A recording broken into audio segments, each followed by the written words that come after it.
to accommodate my use of marijuana? Well, no, I don't. Not under the Americans with Disabilities Act. Now, I might have to, however, under the Colorado Anti-Discrimination Act. Now, the Colorado Anti-Discrimination Act is the state counterpart to the ADA and Title VII and all the other federal anti-discrimination laws. Unlike the Americans with Disabilities Act, the Colorado Anti-Discrimination Act doesn't have a specific carve-out for drug use, and that's a problem. And I think that there's going to be a plaintiff's employment lawyer out here who's going to try to exploit that sort of position. And so you as an employer, you really need to be on the guard for these issues, but I still think that you could successfully fend off that sort of a claim by saying that, look, under the ADA, and the Colorado courts should look at the ADA in looking at the disability provision of the Colorado Anti-Discrimination Act, I'm not required to accommodate your use of marijuana in my workplace. But there's a but, and it seems like when you deal with lawyers, there's always a but or a however. However, if an employee comes to you and says, oh, I have an addiction to marijuana, then they fall under what's called the safe harbor provision of the ADA, and you can't discipline or terminate their employment. However, that doesn't protect them from being terminated or disciplined for their current and ongoing use of marijuana. So if they come to you and say, I've got a marijuana addiction problem and I want to go into a substance abuse program, and you're like, okay, fine, go into the substance abuse program. While they're in the substance abuse program, they're still working for you, you do another random drug test, they test positive for the marijuana, you can terminate their employment. It doesn't protect them for their current use. And it's the same with alcohol. If they had some sort of an alcohol addiction, if they test positive for alcohol, they're not protected under the ADA. And they're not protected under the Colorado Anti-Discrimination. Isn't there a case pending right now in Colorado, like it was terminated, taken it to court, and kind of after the same? Yes, that's the Coates versus Dish Network case, and you're going to get to that. You're going to get there. Yes.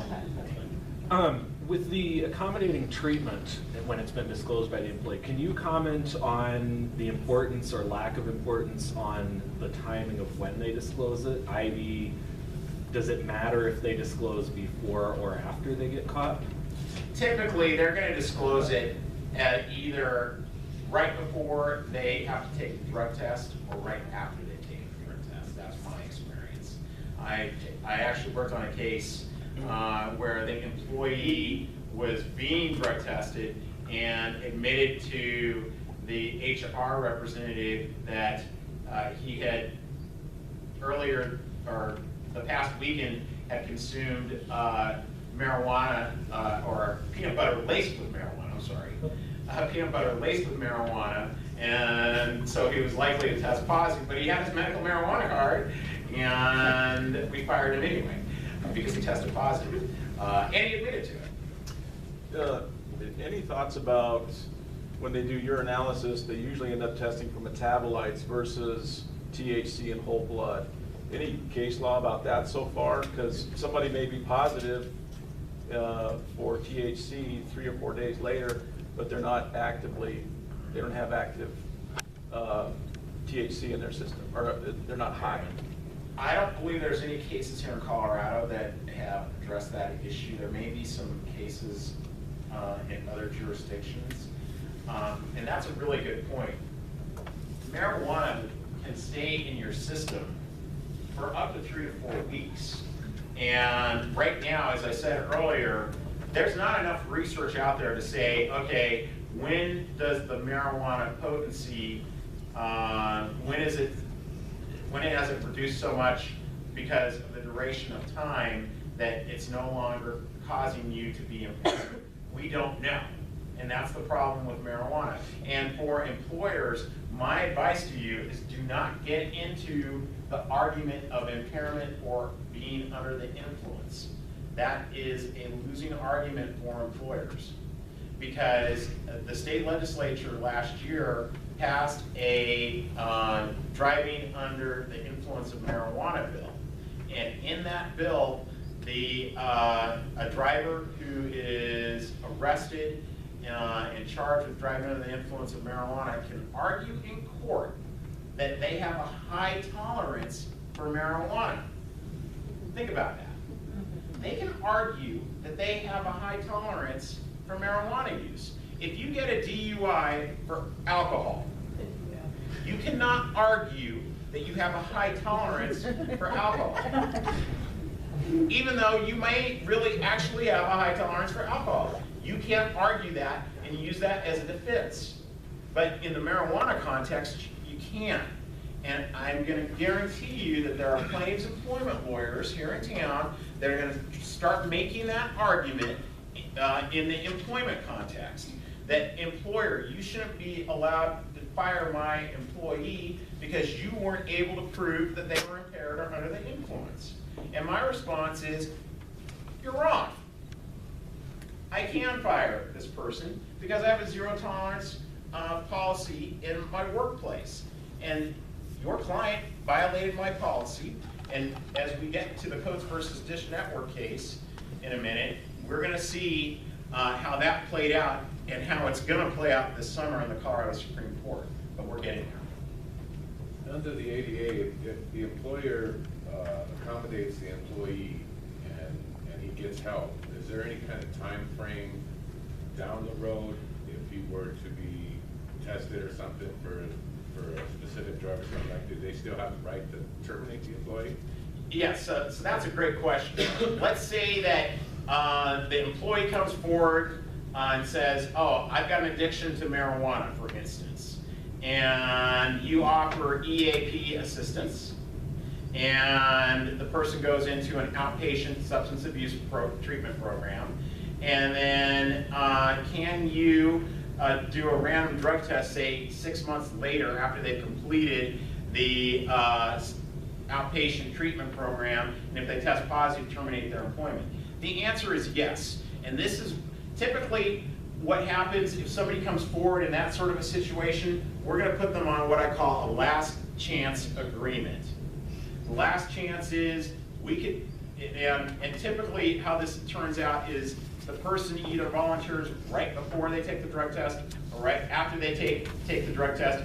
Oh, I've got a substance abuse treatment program. Now, you could terminate them if they tested positive. You could just terminate them and not accommodate them. But let's say that you want to be benevolent, and maybe this is a good employee, and you want to give this employee a second chance. And we all have those situations where you want to give your employees a second chance. So you give them a second chance.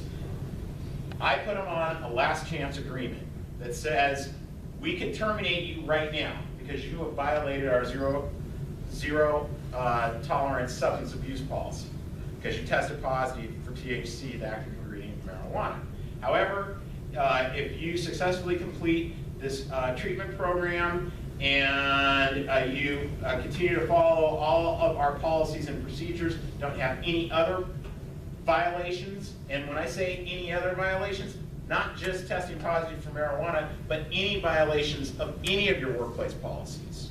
That's really important because in my experience, when you have employees who are testing positive for marijuana, it's not just marijuana. They're usually not just model employees. They usually had a lot of other performance problems along the way. And you want to preserve your right to terminate their employment for something else. And so you're giving them one get out of jail free card. But it's not just a get out of jail free card on their marijuana use, it's on all their performance and job conduct issues at your business. And then if the person violates the last chance agreement by testing positive for marijuana, and also in the last chance agreement, you state that they're going to be subject to random drug testing, and in some cases, I'll put in 1 year, 2 year, 5 years. And it's going to come at any time. And if you test positive, that's it. No second chances. Okay, so the ADA has nothing in place for that. It's just specific per employer, right? With last chance. Thank you. So if an employee accepts the last chance agreement and then say the EAP does an assessment for substance abuse, and they're denying any problems whatsoever. Can they still be mandated to go to treatment, not education, but treatment?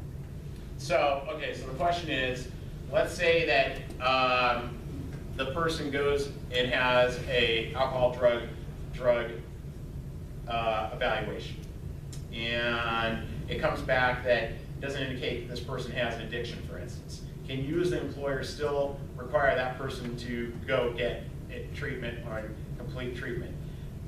I would advise you don't do that, because that is getting into potentially forcing them to get medical treatment, and the ADA, I can tell you, would frown highly upon that. And so I think that exposes you to liability. However, let's assume that you're going to accommodate the employee and send them off to this alcohol and drug assessment. Well, we're not going to do that unless we have them sign the last chance agreement. And then if they screw up again, it's fine. I mean, you don't have to get treatment, but if you test positive again, you're gone. It's just that simple. In your scenario of the positive marijuana test, let's say there's not other performance issues and there's a last chance agreement, wouldn't that be sort of a setup for discrimination if you are treating them differently on other performance indicators rather than the drug test?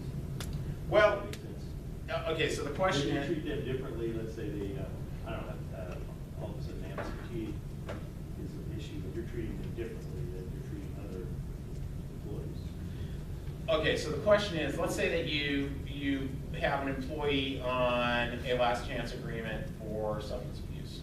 And then are you going to get some sort of discrimination claim if you're treating them differently from an employee that has an absenteeism problem, for instance?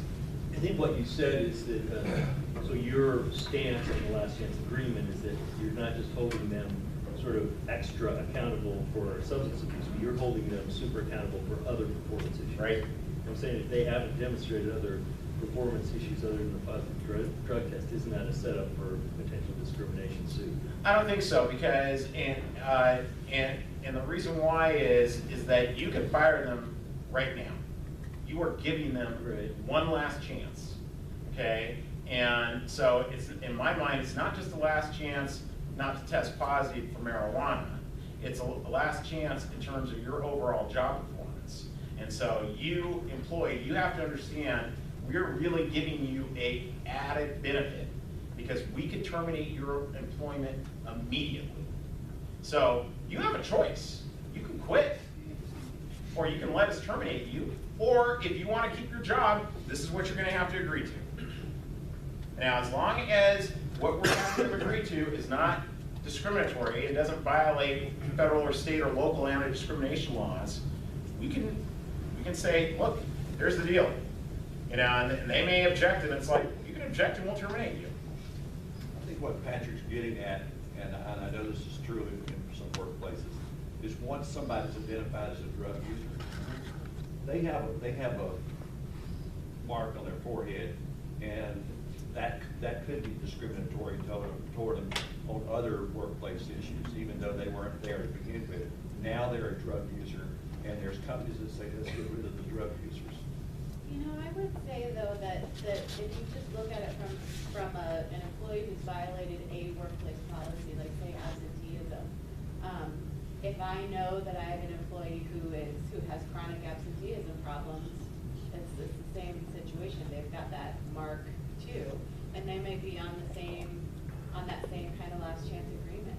It's not just that you violated the drug policy, it's that you violated a policy related to your job, any policy related to your job, and if that happens again, that's that.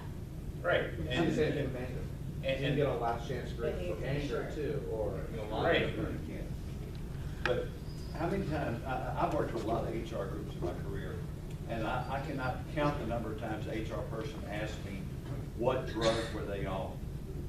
Not, did they test positive for a drug, but they wanted to know what drug they were on, as if it made a difference, and to them it did make a difference. Because marijuana may not have been looked at by that HR person the same as a heroin user would be. or a meth user would. And that's just human nature. Right, and that's problematic, because if you're gonna start separating, oh, well, cocaine and heroin, that's really bad, but marijuana isn't as bad because it's been legalized by a bunch of states and maybe been legalized here in Colorado. The problem with that is that marijuana is in the same classification under federal law as heroin, cocaine, LSD, ecstasy. And when you start parsing out and trying to make decisions on, well, marijuana, we'll give you a second chance, but heroin, we're not going to give you a second chance. That is going to set you up for potential problems. And so, if you're going to have a policy, you need to implement your policies consistently. Wouldn't that same importance on the consistency also apply to if you are going to offer employees a last chance agreement, being very careful to consistently offer the last chance agreements rather than saying, well, we're going to give this employee one, but now that employee's got to be gone? That's exactly it, yes. Isn't that a recipe for a discrimination claim? So one of the adages that management side lawyers such as myself always tell groups like this is treat similarly situated people similarly. And so you can't just pick and choose favorites in terms of last chance agreements. Now, you don't have to offer a last chance agreement for any sort of disciplinary conduct, but if you're offering a last chance agreement to employee X for his substance abuse violation, you have to offer the last chance agreement to employee Y for her substance abuse treatment. So you can't make those sorts of distinctions when you're doing it. If your best advice is in policy to avoid impairment under the influence, all of that, are you going to tell us what your preference would be in terms of language? Like, how do you describe zero tolerance? Yes. Thank you. Yes, hopefully we can get to that. So let's jump along in the presentation. And importantly, under the ADA, drug testing is not considered to be a medical examination. That's really important. But usually, the issue becomes, okay, when can I drug test? Pre-offers or post-offers? I advise my clients post-offers. So after you have given a person a conditional job offer, then drug test them. And yes, it's conditional. It's a conditional job offer, assuming that you pass the background test and the drug test. If you fail either one, you don't have a job. Now, and we've already addressed this, Colorado in particular, the Colorado Discrimination Act, it doesn't have a provision dealing with accommodation of drug use. That's going to be up to the courts. And again, we've gone through this point.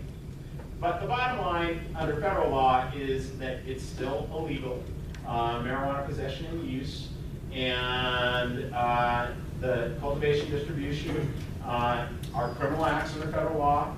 And as we said before, cocaine, heroin, LSD, and ecstasy it's the same class as marijuana. And so that's important. And the presentation this morning will be available on the website, so you'll be able to get a copy of this. Can I regulate my employees' use of marijuana? So getting back to the policy issue, the answer is yes. At a minimum, employers in all 50 states and the District of Columbia can regulate an employee's use of marijuana by prohibiting marijuana possession and use at work. You can put that in your policies right now. Reporting to work impaired or under the influence of marijuana. You can completely prohibit your employees from showing up to work impaired or under the influence of marijuana. So how would you deal with it in your workplace policies? If you have a zero tolerance substance abuse policy, what I've been advising my clients to do is when you say that the use or possession of illegal drugs is prohibited in your workplace, in parentheses, put including recreational and medical marijuana. That puts your employees on notice that they can't use medical or recreational marijuana. And you may get the situation where they say, well, I was camping up in Estes Park. and people were just passing the joint around the campfire. And